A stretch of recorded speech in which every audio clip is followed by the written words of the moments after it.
Ada sebuah hadis yang dhaif. Hadis ini dhaif. Tidak boleh jadikan akidah kita, tapi hanya sekedar untuk didengar sih sah-sah saja. Apa kata Rasul? Bahwa Al-Mahdi dibaiat nanti di bulan Muharram. Diawali dengan terjadi hantaman meteor ke muka bumi pada bulan Ramadan, di pertengahan Ramadan pada hari Jumat. Kalian larilah ke dalam rumah-rumah kalian, tutuplah pintu dan jendela kalian rapat-rapat, masuklah ke dalam kamar, sujudlah kalian baca subhanahu subhanahu. Siapa yang membaca itu, dia akan Allah selamatkan. Yang tidak melakukan itu, dia akan binasa celaka. Maka qadarullah bertepatan 1441 besok ini, pas hari Jumatnya tanggal 15 Ramadan, hari Jumatnya 1441 besok.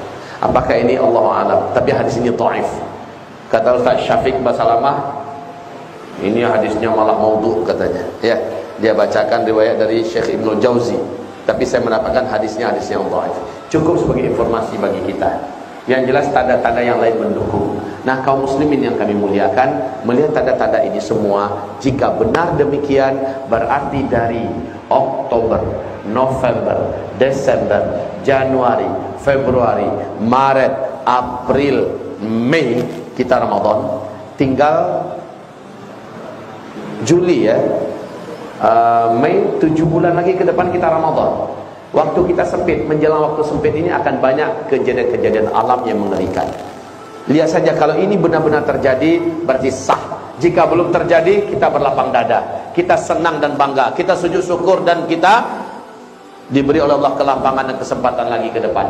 Jika terjadi, jika tidak, bersyukur kita sama-sama. Jika terjadi, harusnya setelah saya sampaikan, bapak-bapak, ibu-ibu melakukan persiapan. Sebab apa? Sebab akan banyak bencana-bencana alam yang mengerikan yang akan terjadi. Baik Indonesia, baik Asia Tenggara, baik Asia Tengah, baik Arab, Afrika, Amerika, Eropa, negara-negara di dunia akan menyaksikan banyaknya kejadian besar yang akan menimpa bumi ini.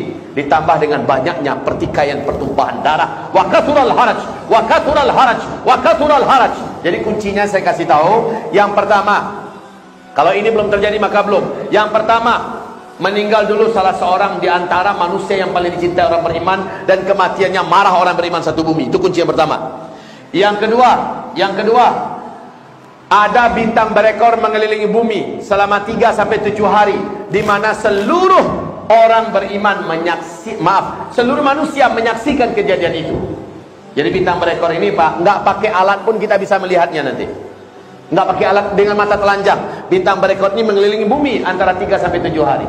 Kalau terjadi pada masa kita sampai Ramadan besok, berarti bersiap-siaplah kalian, kata Rasulullah. Persiapkan makanan yang dapat bertahan selama 1 tahun, dan selamatkanlah diri kalian dan keluarga kalian. Saat itu saya anjurkan, larilah meninggalkan kota dan pinggir-pinggir pantai. Jauhkanlah diri dari gunung-gunung meletus, dan berikanlah diri kita di tempat-tempat yang tersedia sumber mata airnya banyak, tanahnya subur untuk bercocok tanam, dan kapling-kaplingan tanahnya sudah milik kita. Bangunlah rumah-rumah sederhana untuk tempat bertahan kita dari masa-masa fitnah, masa-masa chaos. Hal itu sudah disaksikan, tapi saya anjurkan sih dari sekarang Pak. Dari sekarang, jangan nanti udah terjadi baru nampak, saat itu kita siapkan. Saya rasa sulit itu Pak. Saya rasa sulit untuk mempersiapkan diri. Kalau iya sekarang, sementara belum dipakai, serahkan ke Tahfiz Quran untuk dijadikan sebagai lembaga tahfiz yang bisa dikelola untuk pendidikan Al-Quran di sana. Tapi setelah terjadi, kita semua sudah punya tempat di mana kita lari dari tepi pantai, dari kota-kota besar, dari tempat gunung-gunung meletus. Ini kota besar loh ya. Jabodetabek secara merata adalah kota-kota besar. Saran saya, dari sekarang sudah bikinlah tempat di puncak-puncak bukit yang punya sumber mata air. Bukit itu jauh dari kota, jauh dari gunung berapi, dan punya sumber-sumber kehidupan. Ini yang saya sarankan Pak. Maaf kalau boleh saya beri pilihan, untuk orang Sumatera, larilah ke Sumatera. Kalau Jawa, saya kurang begitu yakin dengan keamanan Jawa. Wa kathural haraj, sangat banyak nanti terjadi haraj. 3 kali Nabi mengatakan. Para sahabat bertanya, qalu wa mal haraj, apa yang kau maksud dengan haraj ya Rasulullah? Nabi menjawab, al-qatslu, al-qatslu, al-qatslu. Akan banyak terjadi pembunuhan, pembantaian, pembunuhan, pembantaian, pembunuhan, pembantaian.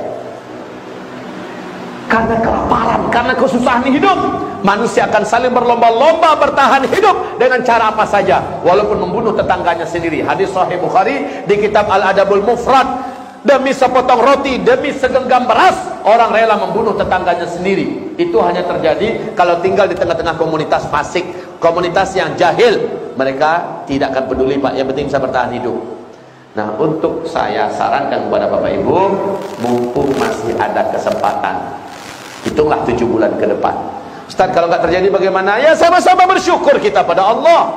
Sama-sama bersyukur. Tempat itu biarkan untuk lembaga tahfiz Quran mengelola para calon-calon hafiz. Kita wakafkan penggunaannya. Tapi kalau sudah betul-betul terjadi, kita sudah tahu kemana tempat kita kumpul bersama-sama. Begitu yang saya maksud. Ya, ada ruginya tidak? Tidak. Saya juga anjurkan betul kepada bapak-bapak, ibu-ibu yang bisa mendengar dan yang mau percaya. Siapa yang punya duit sekarang ini, kalau bisa segera jadikan tabungannya berbentuk emas. Jadikan tabungannya berbentuk emas. Simpan. Silent, diam-diam. Cukup suami istri yang tahu. Jangan habis belanja emas, foto pula emas. Sebarkan di grup. Kajian Uzma tadi saya sudah mulai beli emas. Disatroni maling, Pak.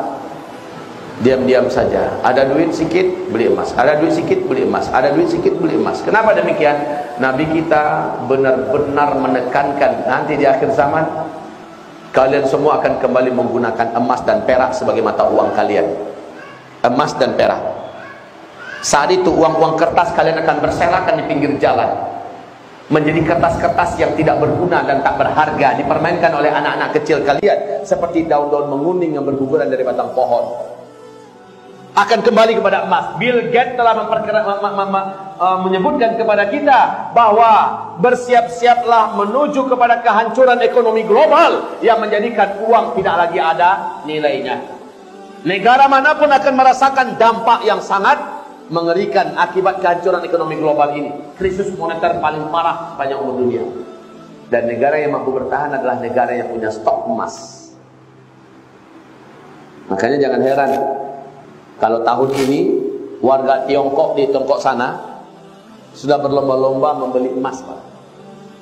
Warga Hong Kong sudah menarik tabung-tabungan mereka di bank-bank yang ada dan mereka membeli emas. Cina hari ini gila-gilaan membeli dan mengumpulkan emas. Amerika, Australia, Jerman, Inggris, dan negara besar dunia sekarang sedang membuat stok emas. Dan mereka yakin masa uang kertas ini akan berakhir. Kalau Bapak Ibu mendengar ada Bitcoin atau electronic money, saya pastikan dengan hadis-hadis Nabi itu tidak akan pernah berjaya. Walaupun sudah dimulai sekarang, kan sudah mulai tol, ya beberapa mall kan sudah mulai menggunakan Bitcoin, ya, menggunakan electronic money. Tapi itu tidak akan sampai sukses berjaya memimpin dunia. Sebab apa? Masih di masa-masa jayanya uang kertas ini akan berakhir. Bapak semua akan digiring secara pasti oleh Allah kembali menggunakan emas. Jadi siapa yang punya duit, ada rezeki sedikit, ya, belilah emas. 1 kilo, 2 kilo, belilah emas. Kenapa ketawa, Pak? Tapi amalkanlah nasihat ini, Bapak tidak akan menyesal. Apa ruginya kita menjadikan tabungan kita tabung emas? Ada ruginya tidak? Emas cenderung naik harganya dan yang pasti dia stabil, ya kan? Toh kapan-kapan kita perlu uang masih bisa kita uangkan. Jadi nggak ada ruginya. Ini nasihat saya, ya. Wahai hamba-hamba Allah, Bapak Ibu sekalian, di akhir zaman ini kata Rasulullah sallallahu alaihi wasallam, orang-orang yang dijamin terjaga, orang-orang yang dijamin Allah selamatkan, baik dari dukhan, baik dari fitnah kemurtadan, baik dari fitnah kemunafikan, baik dari ketika munculnya Dajjal. Orang yang dijamin oleh Allah selamat hanyalah orang yang imannya benar, imannya kuat, akidahnya teguh, tauhidnya lurus. Sementara amal soleh mereka banyak. Mereka lah yang dijamin oleh Allah selamat. Bukan orang yang duitnya banyak, bukan orang investasinya banyak, bukan orang yang jabatannya tinggi, bukan orang yang hartanya dan tanahnya luas, bukan penguasa pemimpin, orang yang memiliki pangkat yang hebat. Tidak, yang akan selamat di akhir zaman hanyalah orang yang akidahnya kuat, imannya mantap, tauhidnya lurus, sementara amal solehnya banyak. Hanya ini orang yang akan diselamatkan oleh Allah Subhanahu wa ta'ala.